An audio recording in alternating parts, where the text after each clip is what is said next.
we've received a gripping, real-life story from one of our viewers who has trusted us to keep their identity secret. Using aliases to protect those involved, the story delves into the dark twists of a forbidden affair between a boy and his stepsister, a relationship that ultimately spirals into murder. It's a chilling reminder of how secrets can unravel lives.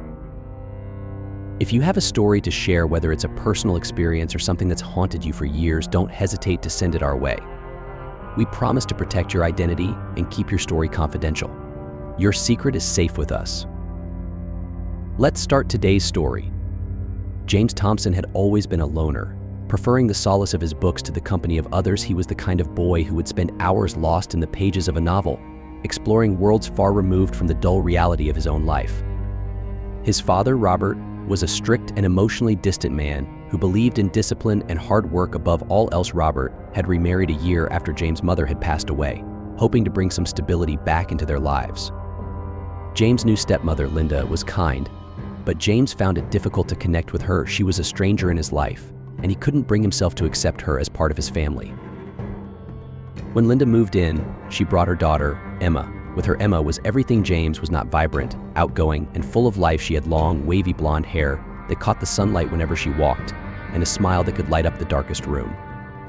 Emma had grown up in a loving household, her mother doting on her, until her untimely death. Losing her mother had left a void in Emma's heart, a void that she desperately tried to fill by immersing herself in social activities and making new friends. At first, James and Emma kept their distance from each other. They were two very different people. Thrown together by circumstance rather than choice, James found Emma's energy overwhelming, while Emma saw James as brooding and unapproachable. But as time passed, they began to find common ground. Their shared love of reading became a bridge between them, and they started to spend more time together, discussing books, school, and life in general. Despite their growing bond, there was always an underlying tension between them, something unspoken yet palpable. It was as if they were both aware of a line that they shouldn't cross, but neither of them could stop themselves from inching closer to it. It was a dreary autumn evening, the kind where the world outside seemed to dissolve into a gray haze of rain and mist. James and Emma were alone in the house, their parents having gone out for a rare evening together. The rain drummed steadily against the windows, filling the house with a soothing yet melancholic rhythm. James sat on the couch in the living room, a book open on his lap, but his eyes weren't on the pages. Instead, he found himself watching Emma as she moved around the room, her presence a constant distraction. She was dressed casually in a pair of tight jeans and a soft, oversized sweater that hung off one shoulder, revealing a glimpse of her smooth, pale skin. Her hair, damp from the rain, clung to her neck in loose waves. Emma noticed James' gaze and felt a shiver of awareness run down her spine. There was something different in the way he was looking at her, something that made her pulse quicken. She couldn't deny that she was drawn to him, that she had been for some time now. There was a quiet intensity about James that intrigued her, a depth of emotion that he rarely let anyone see. As the evening wore on, the atmosphere between them grew more charged, the air thick with unspoken tension. They were both acutely aware of each other's presence, each glance and movement only adding to the sense of inevitability that hung over them. Eventually, Emma sat down next to James on the couch, close enough that their legs brushed against each other. The contact sent a jolt of electricity through both of them, and they exchanged a glance that was filled with equal parts excitement and fear. "What are you reading?" Emma asked, her voice soft, almost breathless. James swallowed, his throat suddenly dry. "It's, just a book on philosophy," he replied, but his voice lacked its usual steadiness. Emma leaned closer, her shoulder pressing against his, and peered at the book in his lap. Her hair brushed against his cheek, and he could smell the faint scent of her shampoo, a mix of lavender and something sweet. His heart was pounding in his chest, and he struggled to focus on anything other than the warmth of her body next to his. "Philosophy, huh?" Emma murmured, her voice taking on a teasing edge. "You always did like to think deep thoughts." James managed a weak smile, but his mind was racing. He could feel the heat radiating off Emma's skin, could hear the slight hitch in her breathing. The room seemed to shrink around them, the world outside fading into insignificance. Before he knew what he was doing, James turned his head towards Emma, their faces now just inches apart. The rain outside had slowed to a gentle drizzle. The only sound in the room was the quiet ticking of the clock on the wall. "Emma," he began, his voice barely above a whisper, "I don't think we should." But before he could finish, Emma closed the distance between them, pressing her lips against his. The kiss was hesitant at first, both of them unsure, testing the waters of this new and forbidden territory. But as the seconds ticked by, the hesitation melted away, replaced by a rush of heat and desire. James felt as if the ground had been pulled out from under him. He had never imagined that a kiss could feel like this, so intense, so consuming. Emma's lips were soft and warm, and he found himself responding to her with a hunger that surprised him. He wrapped his arms around her, pulling her closer, deepening the kiss, as if he could somehow lose himself in her. Emma moaned softly into his mouth, her hands moving to the back of his neck, tangling in his hair. The sound sent a shiver down James' spine, and he pressed her against the couch, his body flush against hers. Every touch, every caress, seemed to ignite a fire between them, a fire that they both knew they shouldn't be stoking but couldn't resist. Their kiss grew more urgent, more demanding, as if they were both trying to pour all their pent-up emotions into this one moment. James' hands roamed over Emma's body, feeling the curve of her waist, the softness of her skin beneath her sweater. Each touch made his pulse race faster, made him want more, need more. Emma's hands were just as eager, exploring the planes of James' chest, the muscles of his back. She had never felt anything like this before, this overwhelming desire that seemed to take over her entire being. She arched against him, desperate for more contact, for more of him. James, she whispered against his lips, her voice filled with a mixture of longing and desperation. Hearing his name on her lips only fueled James' desire. He kissed her harder, his hands moving to the hem of her sweater, lifting it slightly to feel the warmth of her skin. The sensation was almost too much, sending a shockwave of pleasure through him. But as their passion intensified, so did the guilt somewhere in the back of James' mind. A small voice was screaming that this was wrong, that they were crossing a line that could never be uncrossed. But that voice was drowned out by the overwhelming need he felt for Emma, a need that had been building for months, ever since she had moved into their home. They both knew they should stop, that they were teetering on the edge of something dangerous, but neither of them could bring themselves to pull away. The temptation was too strong, the desire too powerful. Their kisses became more frantic, more desperate, as if they were both trying to capture something elusive, something they knew they could never truly have. James' hands moved to the buttons of Emma's jeans, and she didn't stop him, her breath hitching as she felt his fingers brush against her skin. Just as they were about to cross the final line, the sound of a car pulling into the driveway outside jolted them both back to reality. They broke apart, panting, their hearts racing as they stared at each other in shock.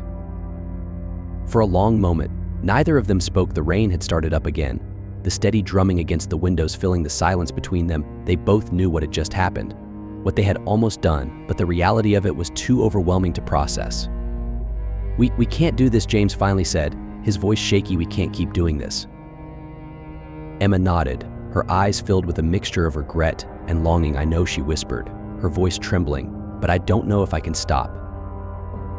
James felt the same way. He knew that what they were doing was wrong, that it would only lead to more pain and complications, but the thought of never touching her again, never feeling that connection again, was unbearable. Their parents' voices from outside broke the tension, and they quickly straightened themselves, trying to compose themselves before the door opened. But as they sat there, side by side, the weight of what had just happened hung heavy between them, a silent acknowledgement of the line they had crossed and the consequences that would inevitably follow. Sarah had always been the steady force in James' life, the one person who seemed to understand him when no one else could. Their relationship had been built on trust and mutual respect, or so she had thought. But lately, something had changed. James had grown distant, his once attentive nature replaced by an unsettling aloofness. He no longer looked at her with the same warmth in his eyes, and his touch, once reassuring, had become hesitant and cold. Sarah tried to brush it off at first, telling herself it was just a phase, but deep down, she knew something was wrong. The gnawing suspicion kept her awake at night, the shadows on her bedroom walls twisting into shapes that mirrored her darkest fears. When she saw James sneaking off with Emma yet again, something inside her snapped. She decided to follow them, driven by a need to uncover the truth, no matter how painful it might be. As she trailed behind them, careful to stay hidden in the dimly lit corridors of the house, her mind was a whirlwind of emotions. She tried to convince herself that she was overreacting, that there was a logical explanation for James' behavior. But when she finally caught sight of them in that secluded corner, all her worst fears materialized before her eyes. There they were, James and Emma, tangled in a passionate embrace, completely oblivious to the world around them. Sarah's breath caught in her throat, and for a moment, she felt like she might collapse under the weight of the betrayal. It was as if the ground had been ripped out from beneath her, leaving her suspended in a void of despair, but the despair quickly gave way to something darker, something more potent: anger. The pain that had seared through her heart was now fueling a cold, calculating fury. She watched them, her eyes narrowing as she took in the scene, memorizing every detail. She could confront them right there, scream and cry and demand an explanation, but she knew that wouldn't be enough. No, she wanted more than just answers. She wanted control, and she knew exactly how to get it. The next day, Sarah confronted James with an icy calmness that caught him off guard. He had been expecting an outburst, perhaps tears or accusations, but not this. Her voice was steady, almost detached, as she delivered the words that would change everything. "I know what you've been doing with Emma," she said, her tone cold and unwavering. James' face drained of color, his eyes widening in shock and fear. He opened his mouth to speak, to deny it, to explain, but the look in Sarah's eyes told him it was useless. She knew. James felt like the walls were closing in on him. He tried to stammer out an apology, some desperate attempt to salvage the situation, but Sarah cut him off. "Save it," she snapped, her voice sharp enough to slice through the air. "You're going to do exactly what I say, or I'll make sure everyone knows what you've been doing. Your father, your stepmother, all of your friends, everyone." James was paralyzed with fear. He knew the repercussions of Sarah's threat. His relationship with his father was already strained, and this would destroy what little remained of it, and Emma, she would be ruined. He couldn't let that happen, but the alternative was equally horrifying. Sarah's eyes gleamed with a cold satisfaction as she saw the realization dawn on him. She had him exactly where she wanted him. From that moment on, Sarah played her cards with ruthless precision. She demanded money, expensive gifts, and total submission from James. The power she wielded over him was intoxicating, and she savored every moment of his humiliation. She watched as he withdrew from Emma, as he broke her heart with no explanation, leaving her confused and devastated. For James, each day was a new torment. He was trapped in a web of his own making, ensnared by the guilt of his actions and the fear of exposure. He couldn't look Emma in the eye anymore, couldn't bear to see the pain he had caused her. But the worst part was the loss of himself. The person he had been before all of this, quiet, introspective, but honest, was gone, replaced by someone he no longer recognized. Sarah, on the other hand, thrived on her newfound power. She had been hurt, deeply, but rather than let that pain consume her, she had turned it into something she could control. The control gave her a sense of stability, a twisted kind of justice. But beneath that, there was still a part of her that ached, that longed for the simplicity of what she and James had before everything had gone so wrong. As the days turned into weeks, the web Sarah had spun tightened around them all, leaving James suffocating under the weight of his guilt and Sarah ensnared in her own bitterness. What had begun as a desperate attempt to hold onto the one person she loved most had transformed into something far darker, a game of power and manipulation that neither of them knew how to escape. Desperate and unable to bear the weight of Sarah's demands any longer, James sought help from someone he thought he could trust: Mr. Davis. His English teacher, Mr. Davis, was a man in his early 40s, with a reputation for being understanding and approachable. He had always shown a special interest in James, encouraging his passion for literature and offering guidance whenever he needed it. James decided to confide in Mr. Davis, telling him everything about his relationship with Emma, Sarah's blackmail, and the fear that was consuming him. Mr. Davis listened attentively, his expression serious but not judgmental. When James finished, Mr. Davis leaned back in his chair, steepling his fingers. "This is a very complicated situation, James," Mr. Davis said slowly, "but I want you to know that you're not alone in this. I'll help you, but you need to trust me."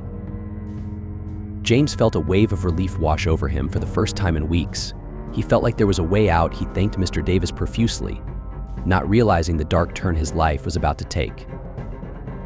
Mr. Davis had always been the kind of teacher students could rely on. With his neatly combed hair, pressed shirts, and ever-present smile, he exuded an air of trustworthiness that put both students and parents at ease.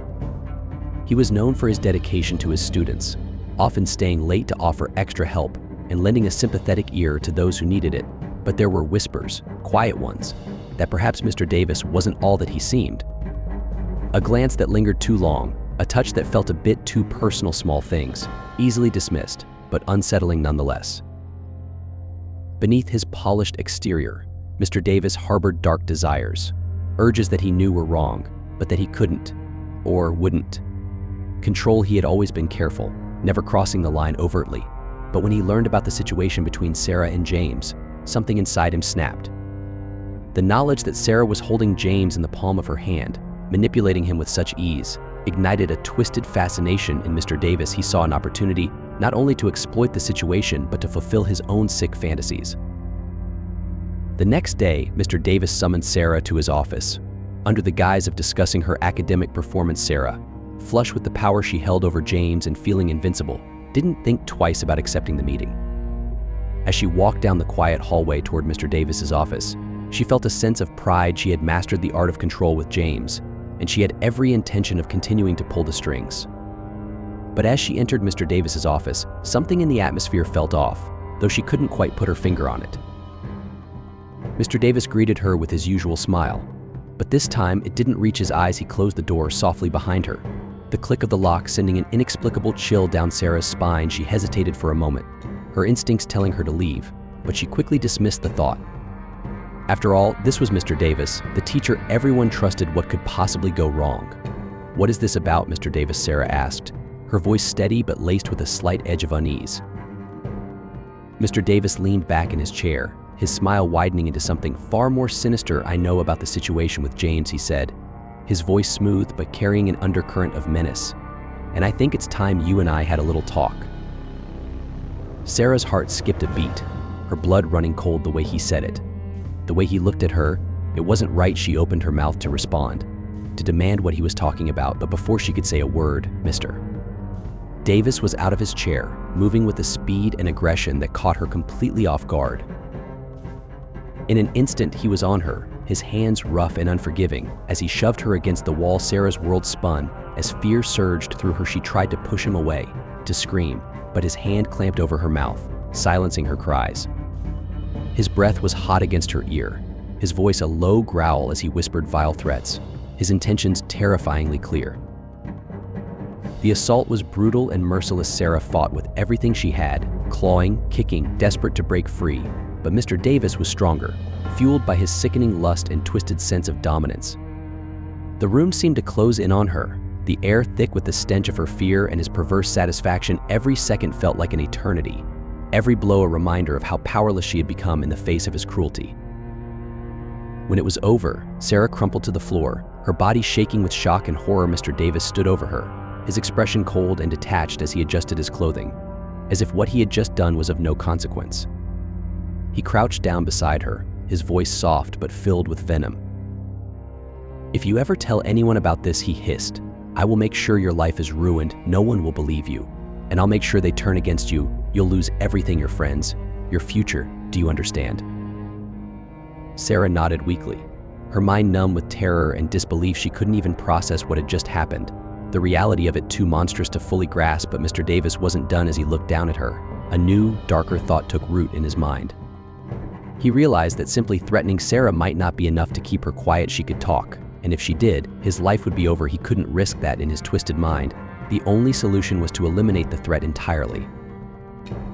Later that night, Mr. Davis put his plan into action. He waited until the darkness had fully settled, the world around him quiet, and still he found Sarah walking alone, still reeling from the trauma of what had happened earlier.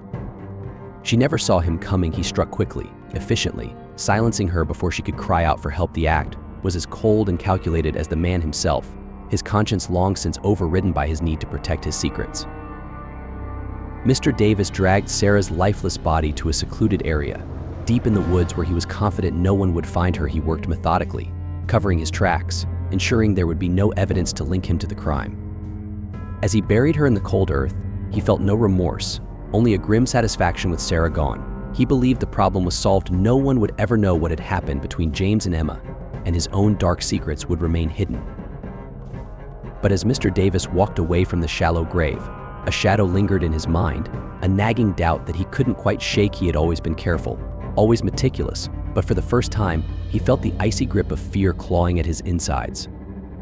The web of lies and deceit he had spun was tightening, and deep down, he knew that secrets as dark as his had a way of coming to light, no matter how deeply they were buried.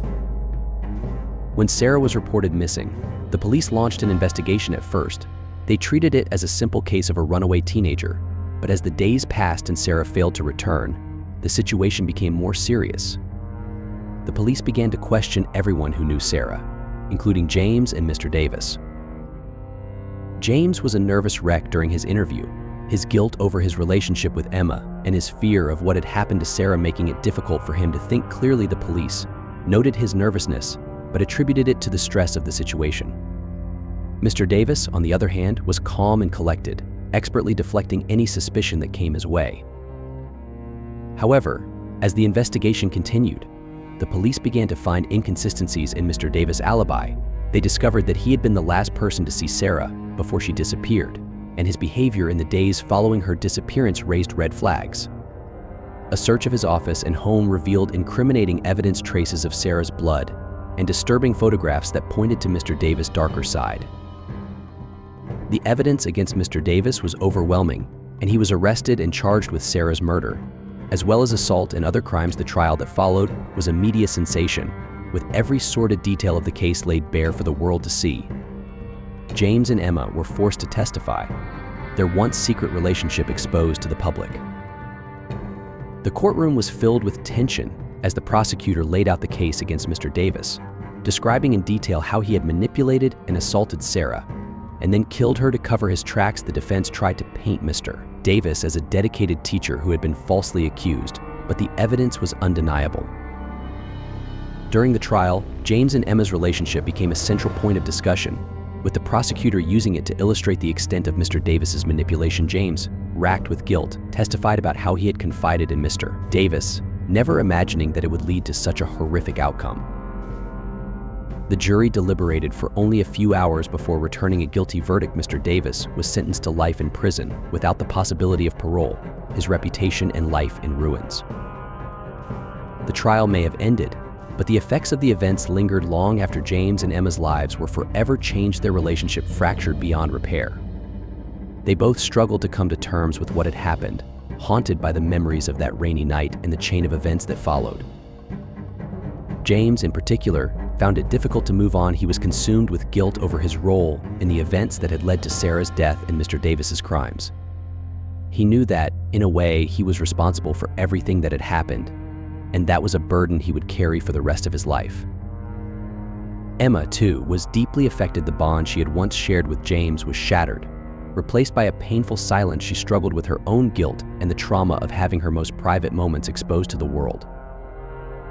In the end, both James and Emma were left to pick up the pieces of their shattered lives, trying to find a way to move forward while carrying the weight of their shared past. The web of secrets they had woven had been unraveled, but the scars it left behind would never fully heal. Let us know if you like our viewer story and this new narration style. Your suggestions matter to us. Please be respectful to the characters. If you would like to share your story, please contact us. Details in description. Stay tuned until next time.